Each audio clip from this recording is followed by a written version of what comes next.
Bicara tentang masalah sakit, Nabi Ayub pun sakit.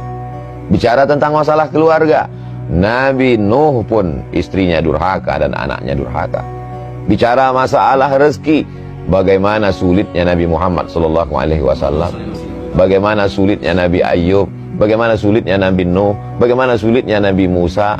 Sesungguhnya dalam cerita kisah nabi-nabi itu Allah ingin mengatakan bahwa kalau kau dekat dengan aku, sakit, sulit, susah tetap ada.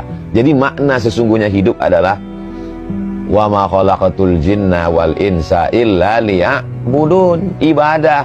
Ketika sakit, sakit itu pun ibadah.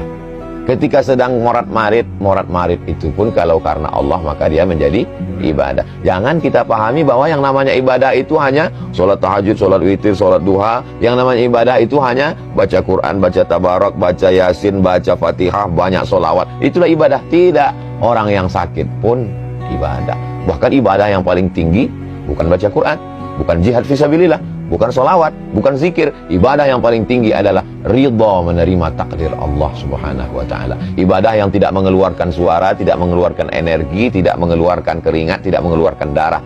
Ibadah yang dalam keadaan diam, ridha menerima takdir ketetapan Allah Subhanahu wa ta'ala. Kalau dipahami seperti ini, maka insya Allah kita tidak akan menyalah-nyalahkan Allah.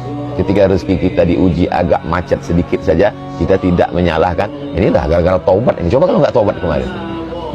Kesalahan berpikir membuat kita menjadi salah berbuat. Kesalahan berbuat, kesalahan bicara, kesalahan menarik kesimpulan berawal dari mempertuhankan hawa nafsu. Itulah yang disindir Allah dalam Al-Quran. Ittakhadha ilahahu hawa. Ittakhadha menjadikan, ilahahu Tuhannya, hawahu hawa nafsunya dijadikan sebagai Tuhan. Faksusil qasaso, ceritakan tentang kisah-kisah itu. Kisah siapa? Kisah nabi-nabi itu. Supaya apa? La'allahum yatafakkarun, supaya berpikir, oh ternyata aku sekarang sedang sakit, Nabi pun ternyata juga sakit. Aku sekarang sedang agak macet sedikit rezeki, sesungguhnya supaya Allah mengajarkan bersyukur tentang lapangnya rezeki. Oh sekarang anakku ini agak sulit sedikit diatur, supaya untuk mengingatkan, supaya ada usaha dan ikhtiar doa lebih. Allah cuma ingin kita sujudnya lebih lama sedikit dari biasa.